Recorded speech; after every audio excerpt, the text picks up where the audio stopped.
ఒకప్పుడు ఆంధ్రప్రదేశ్ రాజకీయాలన్నా, ఆంధ్రప్రదేశ్ రాజకీయ నాయకులన్నా దేశ రాజకీయాల్లో దేశవ్యాప్తంగా ఒక మంచి పేరు, గౌరవం ఉంటూ ఉండేది. కానీ ఆంధ్ర రాజకీయాల్లోకి వైసీపీ వచ్చిన తర్వాత ఆంధ్రప్రదేశ్ రాజకీయాలన్నా, ఆంధ్రప్రదేశ్ రాజకీయ నాయకులన్నా చిన్నచూపు అసహించుకునే స్థాయికి ఆంధ్రప్రదేశ్ని ఈ వైసీపీ దిగజార్చిందని చెప్పడానికి చాలా బాధగా ఉందని చెప్పేసి, చాలా నిజంగా ఘోరంగా ఉందని చెప్పేసి కూడా నేను మనవి చేస్తాను. ఆస్తి కోసం, అధికారం కోసం వైసీపీ నాయకులు ఎంతకైనా దిగజారి విధ్వంసకర విధానాలు, భయాందోళనలు, హత్య రాజకీయాలనే 3 రెక్కల మీద ఈ పార్టీ మనుగడ సాగిస్తుందని చెప్పేసి కూడా నేను ఈ సందర్భంగా తెలియజేస్తామని. నేను ఆస్తి కోసం, అధికారం కోసం వైసీపీ నాయకులు ఎంతకైనా దిగజారుతారని చెప్పేసి వైఎస్ వివేకానంద రెడ్డి గారి హత్య దగ్గర నుంచి ఈరోజు దస్తగిరి హత్య వరకు కూడా చాలా స్పష్టంగా అర్థమవుతుందని చెప్పేసి మనం చేస్తాను. ఒకటే మోడస్ ఆపరెండి. ఆ రోజు వైఎస్ వివేకానంద రెడ్డి గారి హత్య జరిగిన తర్వాత ఎటువంటి నాటకాన్ని రచించారో ఈరోజు కూడా అదే విధమైన నాటకాన్ని రచించి ప్రజల్ని మభ్యపెట్టడానికి, పక్కదారి పట్టించడానికి ప్రయత్నం చేయటం చాలా ఘోరం అని చెప్పేసి కూడా నేను ఈ సందర్భంగా తెలియజేస్తామన్నా. నేను ఏ విధంగా అయితే ఆ రోజు గుండెపోటుతో మరణించారని చెప్పేసి ప్రచారం పెద్ద ఎత్తున చేసి, మరణం తర్వాత, మరణం ముందు కూడా ఏ విధంగా వైసీపీ పెద్దలు వివేకానంద రెడ్డి గారిని పరామర్శించారో, లేకపోతే హత్య జరిగిన తర్వాత ఏ విధంగా నటించారో ఈరోజు కూడా అదే విధానం. దస్తగిరి హత్య జరిగితే వీరికి తెలిసినట్లు, వీరికి సమాచారం ఉన్నట్లు, ఇదేదో గంజాయి బ్యాచ్ హత్యలాగా అని చెప్పేసి చిత్రీకరించడానికి ప్రయత్నం చేయటం, మరణించిన తర్వాత ఎవరైతే ప్రధాన నిందితులుగా పేర్కొనబడుతున్నారో ఇప్పుడు పత్రికల ద్వారా కానీ ప్రజల్లో కానీ, ఆ వ్యక్తులు వెళ్ళేసి మొసలి కన్నీరు కారుస్తారు ఆ శవం దగ్గర. ఇంతకంటే ఘోరమైన, నీచమైన రాజకీయాలు ఎక్కడైనా, ఏ రాష్ట్రంలో సరే ఉంటాయని చెప్పేసి నేను ప్రశ్నిస్తామన్నా. నేను ఎందుకంటే 2019 నుంచి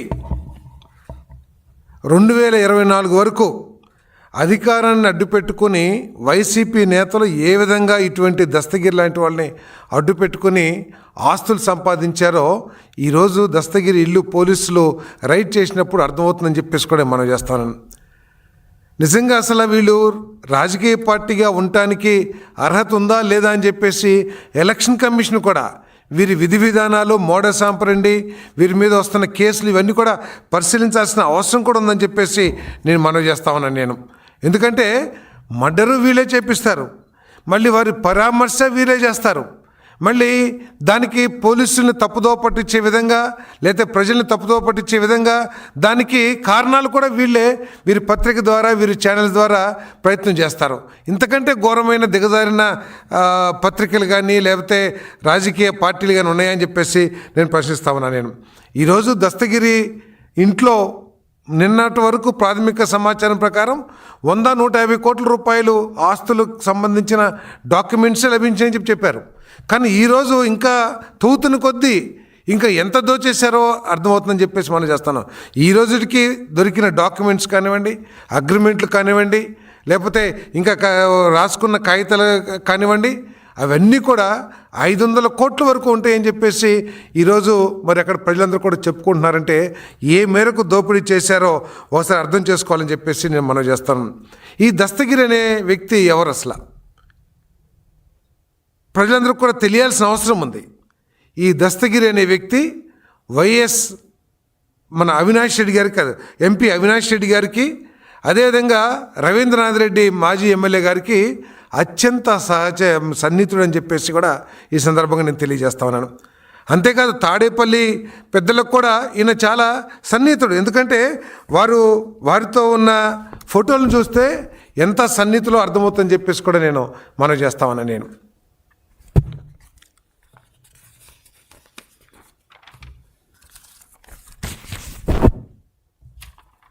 ఆఖరికి ప్రతి పులివెందుల్లో జరిగే రహస్య మంత్రాల్లో, అది రాజకీయ మంత్రాలు కానివ్వండి, లేకపోతే ఇటువంటి కుట్రలు కుతంత్రాలకు సంబంధించిన మంత్రాలు కానివ్వండి, అటువంటి మంత్రాల్లో ప్రతి మంత్రంలో కూడా ఈ దస్తగిరి గారు ఉంటారని చెప్పేసి కడపలో అందరూ కూడా చెప్పుకుంటాం, అది వాస్తవం అని చెప్పేసి కూడా ఈ సందర్భంగా నేను తెలియజేస్తాను. దీంట్లో ఆశ్చర్యం ఏంటంటే చీకట్లో చంపేస్తారు, మళ్ళీ ప్రొద్దున్నే వెళ్ళేసి మొట్టమొదటిగా వీళ్ళే వాళ్ళకి నివాళులు అర్పించడం లేకపోతే మొసలి కన్నీరు కారుస్తాం చేస్తూ ఉంటారని చెప్పేసి కూడా నేను మనవి చేస్తాను. ఎందుకంటే ఈ ఫోటో చూడండి,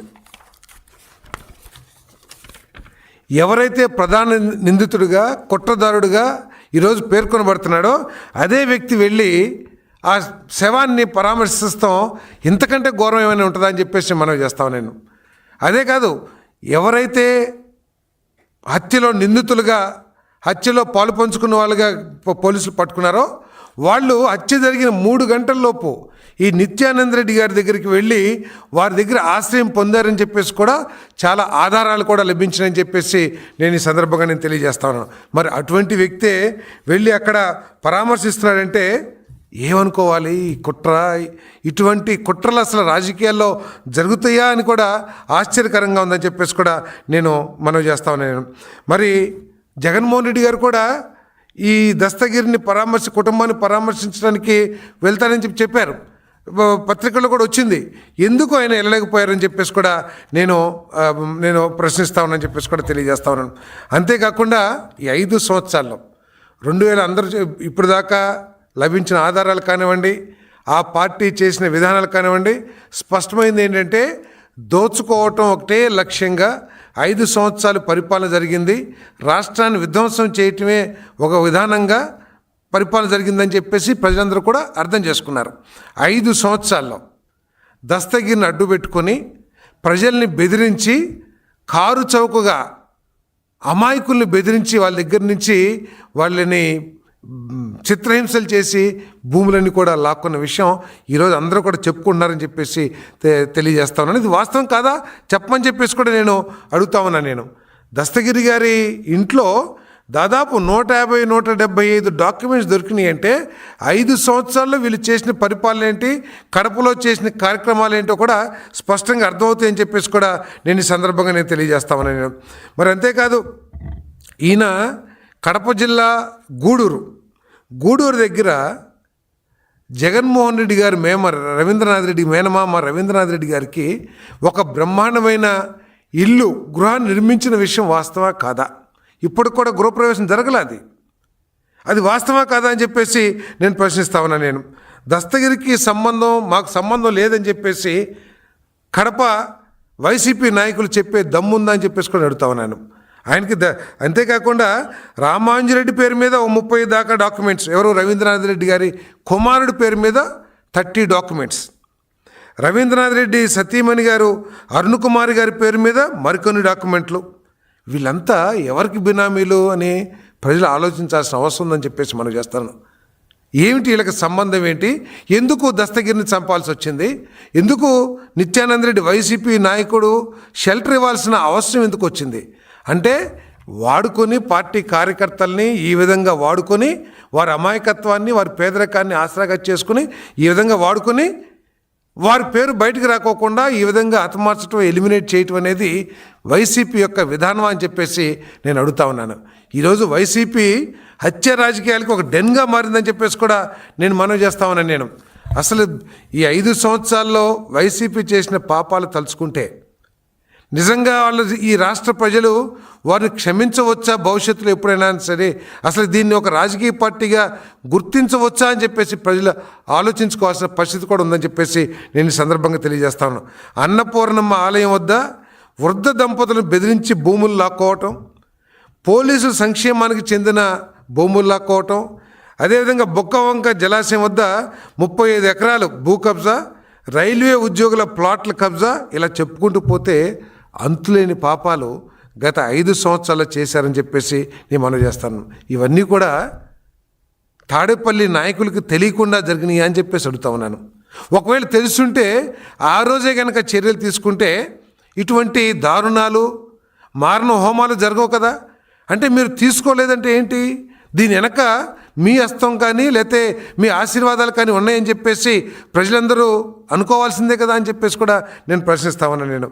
మరి పోలీసు అధికారుల నుంచి వృద్ధుల వరకు బలవంతంగా లాక్కుని రోడ్డు పడేశారు. రైల్వే ఎంప్లాయీస్, పోలీస్ ఎంప్లాయీస్ సంక్షేమం కోసం పోలీసులకు ప్రతి ఒక్కరం కూడా మనం వారికి ఇంకేదైనా సహాయం చేస్తానికి ముందుకెళ్ళాలి. కానీ మన ప్రాణాలని మన గౌరవాల్ని కాపాడుతున్న పోలీస్ డిపార్ట్మెంట్ భూములు కూడా లాక్కుంటాం అంటే, వారి సంక్షేమానికి ఇచ్చిన భూములు లాక్కుంటాం అంటే, ఇంతకంటే దిగజారే ఆలోచనలు ఏ రాజకీయ పార్టీ కానీ ఏ నాయకులు కానీ చేయరని చెప్పేసి కూడా నేను ఈ సందర్భంగా తెలియజేస్తాను. ఎందుకు హత్య జరిగింది ఈరోజు? ఏదో రియల్ ఎస్టేట్ లావాదేవీలు లేదా పంపకాల్లో తేడాలు అంటున్నారు. అంటే పంపకాల్లో తేడాలున్నా, రియల్ ఎస్టేట్లో వివాదాలున్నా అంటే వైసీపీ విధానం ఇక నేరుగా హత్యలేనా? ఓకే, వివాదాలు ఉండొచ్చు. రియల్ ఎస్టేట్లో పార్ట్నర్స్కి లేకపోతే ఇద్దరు వ్యక్తులకి వివాదాలు రావచ్చు. వచ్చినప్పుడు ఏం చేస్తాం? మొట్టమొదటిగా పోలీస్ స్టేషన్కి వెళ్తాం, లేకపోతే న్యాయస్థానానికి వెళ్ళి న్యాయం కోసం పోరాడతాం. అంతేగాని పోలీస్ స్టేషన్లు అక్కర్లేదు, న్యాయస్థానాలు అక్కర్లేదు, నేరుగా ఎలిమినేషన్ ప్రాసెస్ ఒక్కటే మా విధానం. దాంట్లో ముఖ్య నాయకులు ఇన్వాల్వ్ అవుతుంటే అసలు ఈ రాజకీయ పార్టీ ఇది కరెక్టా అని చెప్పేసి నేను అడుగుతా ఉన్నా నేను.